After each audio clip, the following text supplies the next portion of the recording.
Good morning. Cockle-doodle-doo. Morning. Yep. Welcome Here we to are again. Choices Podcast. You can find us at choicespodcastofficial.com. Go on YouTube, Google Choices, scroll down, and please subscribe as we're trying to grow. And we are proud to say today, this morning, your opinion matters. And don't be afraid to tell people what your opinion is, even with what we have witnessed yesterday when a young man's trying to give his opinion and gets killed for it. We're living in an evil world, and we got to stick together or it's going to go down the toilet. What do you think, Carcass? Well, as I mentioned before we started, I'm as mad as a hornet, and I was told once that anger is a wasted emotion, but I think if it spurns us to do something better, I'm trying to use one of the adages that I wrote down a couple of weeks ago. It basically says sometimes the greatest power is silence, because in silence we find peace. And I'm desperately trying to find some peace. Our country was founded on inalienable rights, the first of which is free speech. And if my words hurt you, well, that's just too bad. And I know there are a lot of people out there that steer away from the truth, and that's okay. Just because you don't believe the truth doesn't mean it any less true. And so, for Charlie Kirk to go out like that, he never backed down. But I mean, why should we be afraid to just speak our mind? Can't we have? Why is there so much vitriol in the world? Can't we just have good dialogue? I mean, even in my own home, ideologically, we are juxtaposed on a lot of issues, but we have enough respect for each other as human beings to know what triggers us and what doesn't, and then we can at least exchange ideas in a civil manner. Oh, listen, my best decisions are made when I sit around my table and I let my girls talk, let my wife talk, and I listen. I might not agree with all of it, but I listen. In a seminar, I know we've been selling that for a while now, discovery programs in Austin. It starts this weekend.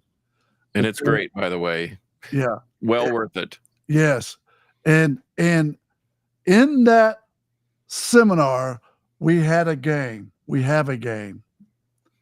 And it's like this. I acknowledge your position. This is my position. I'm right. I acknowledge your position. This is my position. What's so hard about that? I acknowledge your position.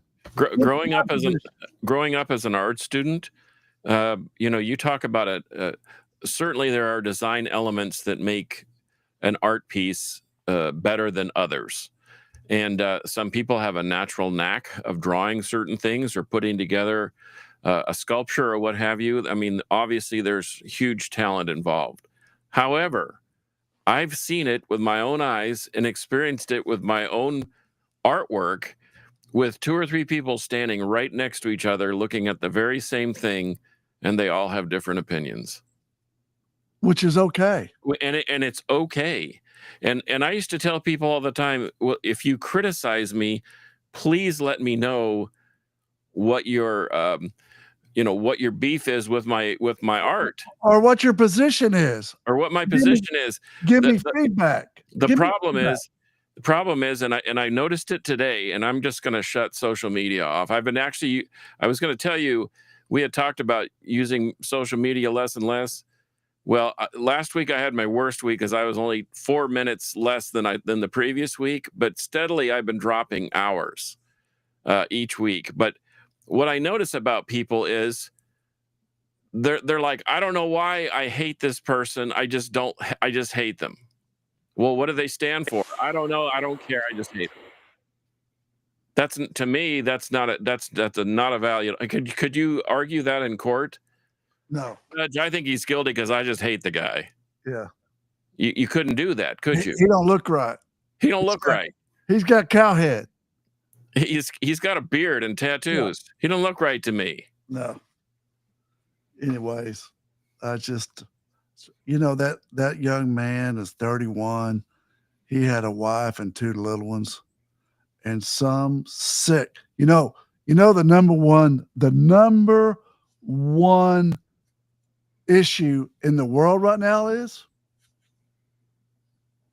mental illness. Yeah. And let me tell you what, people, we need to hook arms together and put people in something like Discovery to make a difference.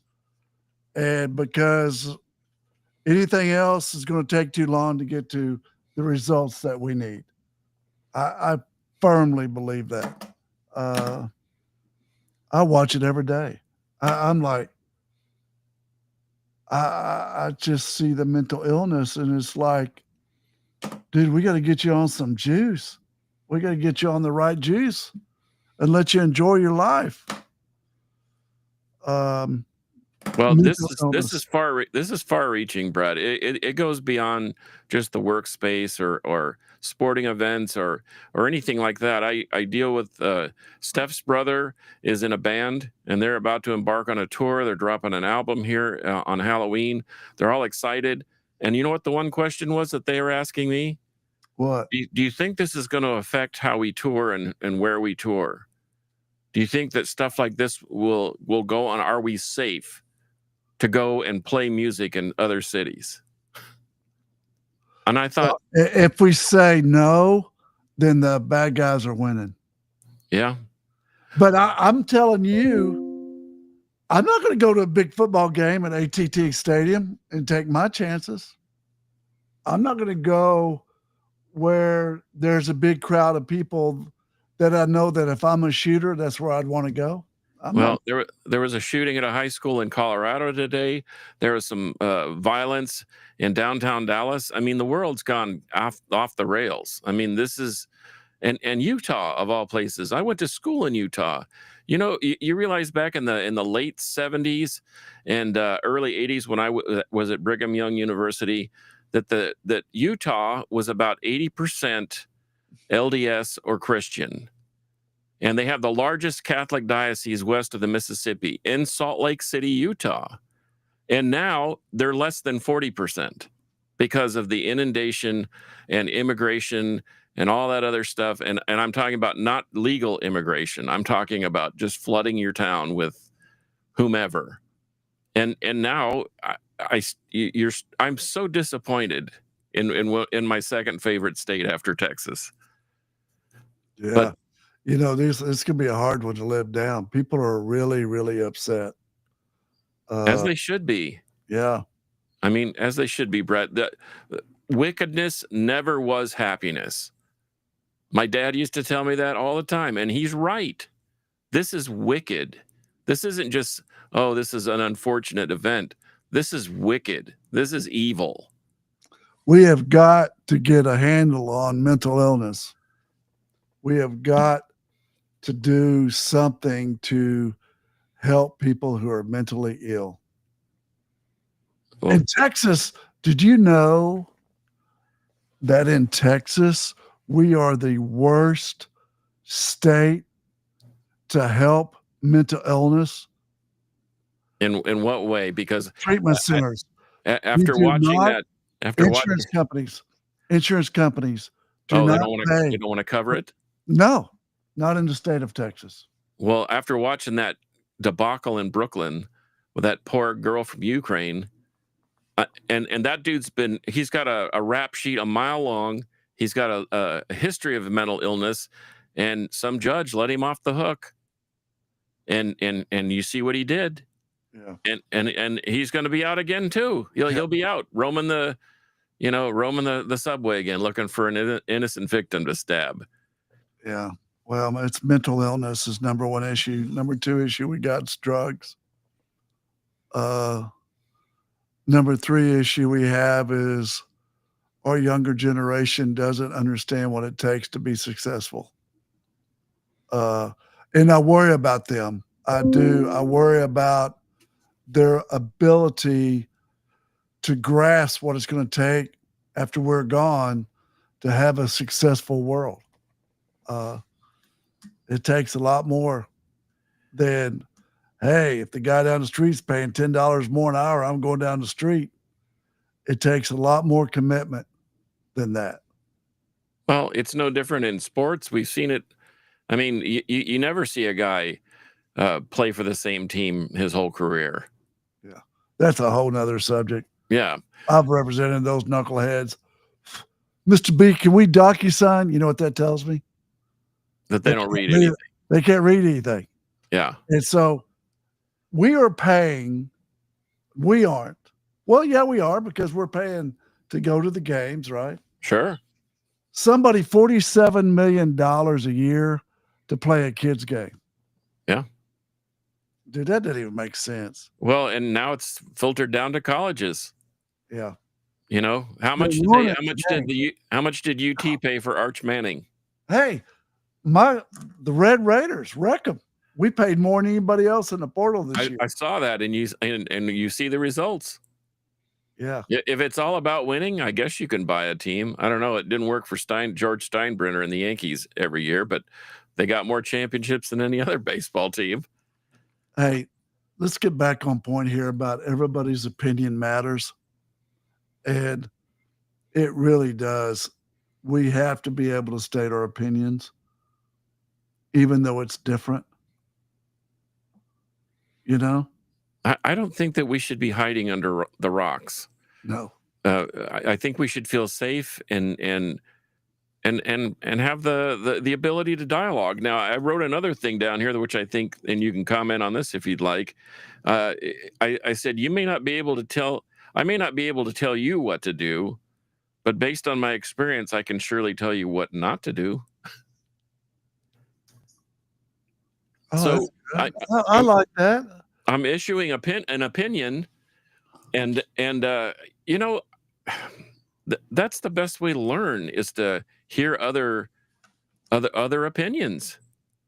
Yeah. How could I make this drawing a little better? You know what? Yeah. You know what? You got something there. Share your heart. You know, that's what we taught in the seminar. Share your heart with people. Share your heart. And as long as you're sharing your heart, not your head, then I think you have a right to say whatever it is you want. You know?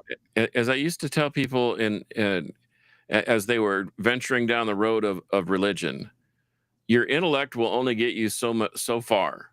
Oh, yeah. Before your heart and your soul take over. Yeah. And if there's no connection there, you're never gonna understand. You're never gonna feel joy or freedom. No. That's a hard one to teach, Carcass. It is hard.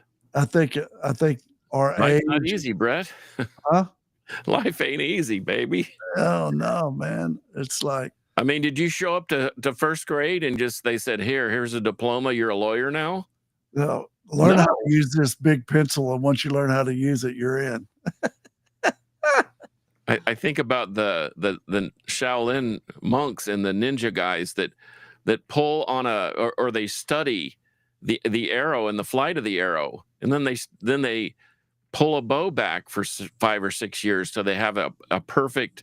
Their body understands how that works, and before they even shoot an arrow, that would never fly today. No, there are no ninjas or Shaolinans, I guess now, because they couldn't hang with the program. Yeah.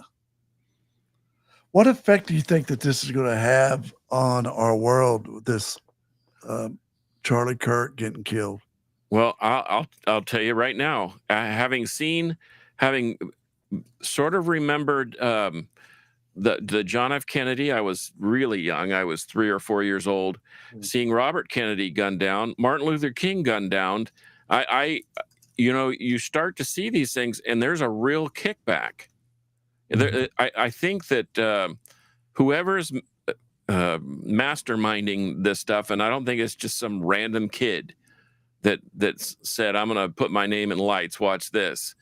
I think that there's real planning behind it, but I think if you kick the dog enough, the dog's going to wake up and bite your leg off.